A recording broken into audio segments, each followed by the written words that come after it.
Bonjour à tous et bienvenue dans votre 13h au Bénin. On s'installe avec les titres. Le métier d'agent de sécurité privé au Bénin est un secteur en plein essor. Comment exerce-t-il et quels sont les éventuels risques auxquels sont confrontés ces agents de sécurité? Les précisions dans un instant. Toujours dans ce journal, nous allons faire un tour à Akpakpa dans le quartier Yenawa pour parler de ces poteaux électriques en mauvais état qui constituent une source d'insécurité pour les riverains.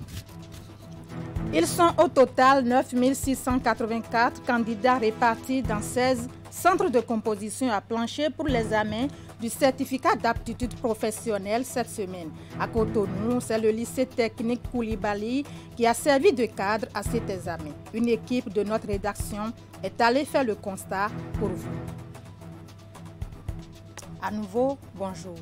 On ouvre cette édition par le témoignage du secrétaire général de la HAC suite au décès de la conseillère Birikissou Ali Machifa. Selon Julien Akpaki, c'était une brave femme, toujours disponible et très professionnelle. La haute autorité de l'audiovisuel et de la communication par sa voix présente ses vives et douloureuses condoléances à la famille éplorée. On l'écoute. C'est avec une profonde émotion que le président de la HAC, tous les conseillers à la HAC et tout le personnel ont appris la nouvelle de la disparition subite de la conseillère Madame Bilkis Machifa. Hier, comme vous l'avez dit, c'est, disons, une surprise générale. Et c'est un grand vide, c'est vraiment une émotion qui ne dit pas son nom. Je m'incline devant vraiment cette disparition et nous prions Allah pour qu'il puisse lui accorder le repos éternel. D'abord, Madame Bilkis est une conseillère à la HAC. Elle est la présidente de la commission des relations extérieures et de la coopération. À ce poste, elle a contribué à dynamiser ou redynamiser les relations de coopération avec plusieurs institutions, avec plusieurs partenaires techniques et financiers. Elle a contribué à faire adopter, je crois, le plan stratégique de développement de l'institution. Et c'est une femme battante, combattante. C'est une femme au sein de l'institution, quand les conseillers se retrouvent, qui fait en sorte, après de chaudes discussions, à faire en sorte qu'il y ait un consensus autour des problèmes, des rapports vraiment discutés par les conseillers. C'est une femme, elle travaille, elle est travailleuse malgré son âge. Vous la voyez à l'heure, vous la voyez sur tous les dossiers.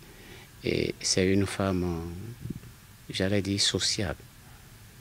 C'est une mère, en quelque sorte, puisque elle est la plus âgée des conseillers. Et puis, elle joue son rôle de maman. C'est une femme qui aime distribuer vraiment aussi la joie autour d'elle. Mais les tests ont prévu le remplacement par rapport à une disparition comme ça, et c'est même pas le moment ni le lieu d'en parler. Mais les tests disent, en cas de disparition, en cas de démission et consort, il y a des dispositions des articles de la loi organique qui permettent le renouvellement, n'est-ce pas, le remplacement de ces personnes disparues ou qui ont eu à démissionner. Donc à ce niveau-là, les conseillers vont aviser et on est d'abord sous le feu de la douleur et patienter et qu'on procède aux différentes cérémonies d'inhumation avant qu'on ne parle de la possibilité de remplacer ou pas cet illustre disparu. Direction Djougou à présent, l'honorable Abdul Malik Seibou Gomina a fait parler son cœur. Il a volé au secours des différentes formations sanitaires de la commune en les dotant d'un lot de matériel pour améliorer leur capacité d'accueil et l'offre des soins de santé. La cérémonie de remise des dits matériels s'est déroulée ce vendredi à l'hôpital de zone Djougou-Kopago-Wake. Alassane Aruna, Abdul Abis Sabi.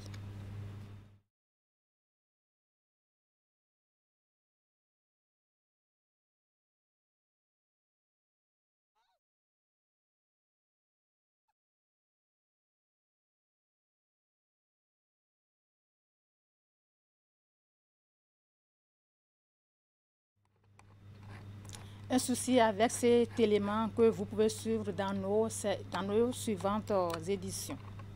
On poursuit ce journal. Il seconde les forces de défense et de sécurité publique dans le maintien de l'ordre. Le métier d'agent de sécurité privée au Bénin est un secteur en plein essor. Comment exerce-t-il et quels sont les éventuels risques auxquels sont confrontés ces agents de sécurité? Donatien Souanou, Franck Aounou et Elvis Tonoupoint.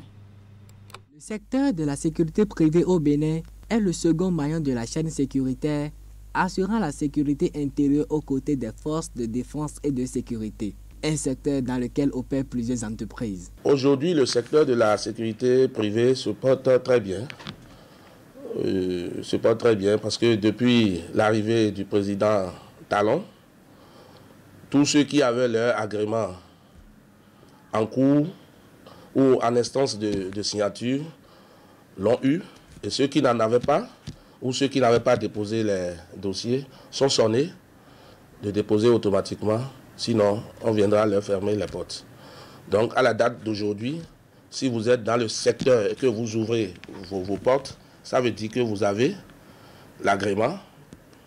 Pour assurer une forme d'équilibre dans le secteur, l'État joue les gendarmes pour amener les entreprises au respect des normes. Pour la qualité des services de sécurité, diverses sont les formations que reçoivent les agents pour donner un meilleur rendement sur le terrain. Une formation militaire et une formation des arts martiaux. La formation militaire est souvent assurée par des professionnels de la sécurité qui sont souvent peut-être à la retraite. À la retraite, on les sollicite, ils viennent nous aider, ils sont payés pour la formation militaire. Et pour les arts martiaux, nous avons des chefs, des maîtres karaté qui viennent aussi pour les chefs défense, leur apprendre comment un agresseur doit être neutralisé, etc., etc. Longtemps considéré comme un sous-métier, le métier d'agent de sécurité se professionnalise de plus en plus aujourd'hui. Dans le rang de ces agents de sécurité se trouvent également des femmes. Dans le métier depuis des années, aucune contrainte dans l'exercice de son travail nous a-t-elle confié. Par exemple ici, bien sûr c'est dans un ONG. C'est quand on vient au service, tu assumes ton travail. On nous a dit, quand les clients viennent, comment il faut les recevoir, comment il faut faire avec eux. Comme j'arrive à assumer mon travail, je n'ai pas eu un cas difficile à vous dire. Surveiller ou garder un lieu en sécurité n'est pas sans risque. Et quand il y a un vol commis sur un site, nous saisissons notre assureur, la police, et tout ce qui est démarche dans ce cadre est respecté jusqu'à aboutissement, jusqu'à mettre la lumière sur la situation et que les responsabilités soient situées. La déclaration des agents de sécurité privée à la Caisse nationale de sécurité sociale reste un défi majeur pour l'épanouissement de cette catégorie de travailleurs au Bénin. Des poteaux électriques dans le quartier Yenawa à Kpakpa sont source d'insécurité pour les riverains. Depuis plusieurs semaines, ces poteaux en mauvais état suscitent l'inquiétude au sein de la population. Une équipe de notre rédaction est allée faire le constat pour vous. Suivez. Ce poteau de fortune est à terre depuis quelques semaines déjà, ici à Yenawa, dans le 2e arrondissement de Cotonou. Les populations de ce quartier sont restées des jours sans électricité, une situation que déplorent les riverains. Mardi, j'ai constaté que le poteau encore était debout. Jusqu'à la pluie est tombée, c'était plus penché de manière que ça a voulu tomber sur le bâtiment que vous voyez en face. À ma grande surprise, je reviens le soir, je trouve le poteau tout à fait à terre. Et là, vous verrez là en face, juste le poteau après ceci est aussi penché qui tente de tomber maintenant sur des bâtiments. Rien n'a été fait à ce sujet. J'étais rentré du boulot et j'ai constaté qu'il n'y avait pas d'électricité. Donc par curiosité, j'ai levé la tête et j'ai vu que l'une des cordes s'est rompue en haut, et ce qui empêchait le courant. Malgré une manœuvre des agents de la Société béninoise d'énergie électrique, les populations ne se sentent toujours pas en sécurité. Il y a l'SBE de Pondéou, une agence à Pondéou où je suis allé là. J'ai expliqué à un monsieur qui me dit de revenir. Après tout, je ne suis pas le propriétaire, mais juste pour sauver la vie des autres, j'ai tenté quand même de lui dire quelque chose. rien n'a été fait à ce sujet. Si l'État peut faire quelque chose en ce qui concerne tout ça, là, vraiment ça arrangerait la population. Ces poteaux représentent un véritable danger pour les populations de ce quartier du 2e arrondissement, surtout en cette période de pluie. Éducation à présent, les candidats à l'examen du certificat d'aptitude professionnelle ont composé sur l'ensemble du territoire national. Ils sont au total 9 684 candidats répartis dans 16 centres de composition. À Cotonou, c'est le lycée technique Koulibaly qui a servi de cadre à cet examen. Après près de 9 mois de cours, les candidats à l'examen du certificat d'aptitude professionnelle de différentes séries ont planché aux épreuves sur toute l'étendue du territoire national. La série G1 et G2 sont celles qui ont composé au lycée technique et professionnel Koulibaly de Cotonou. Pour la plupart d'entre eux, les épreuves ont été accessibles. Ça s'est bien passé. Le matin, à 8 h, on a eu à composer la comptabilité. On a fini à 11 h. Cet après-midi, on a composé l'anglais. C'était pas facile, mais c'était dingue, ça s'est bien passé. A contrario, l'épreuve de comptabilité a été pénible pour certains candidats qui ont exprimé leur mécontentement. Bon, on peut dire l'épreuve de comptabilité, ça n'a pas été facile pour la plupart des gens. Mais bon, on espère un bon résultat. Les épreuves de cette journée, c'était pas mal, surtout à part comptabilité qui nous a vraiment déçus. On ne s'attendait pas à ça en fait. Sur les 3 jours de composition, aucun problème n'a été signalé. Des dispositions ont été prises par les chefs de centre, les professeurs et les surveillants qui font un bilan positif du déroulement de cet examen. Malgré la grande pluie, la tempête, je peux dire qu'il y a eu sur Cotonou, tout s'est bien passé. Les salles étaient bien préparées, les élèves sont arrivés spontanément parce qu'ils savent que c'est un grand jour pour eux. Et ils sont restés disciplinés dans les classes. Les dispositions prises, c'est des habitués.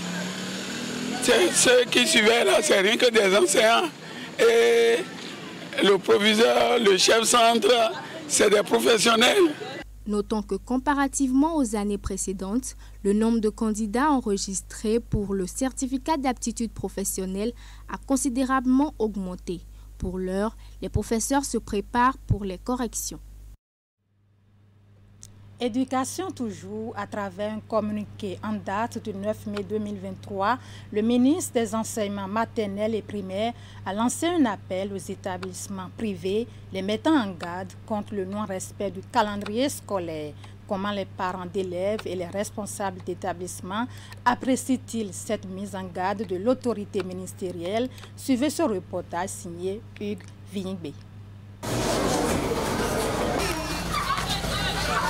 Au risque de se voir infliger une sanction susceptible d'aller jusqu'au retrait de leur autorisation d'ouverture, aucun établissement scolaire ne doit fermer ses portes avant la fin du mois de juin. C'est ce qui ressort du dernier communiqué du ministre en charge des enseignements maternels et primaires. Si pour certains parents d'élèves, cette nouvelle est salutaire, d'autres y voient quelques inconvénients.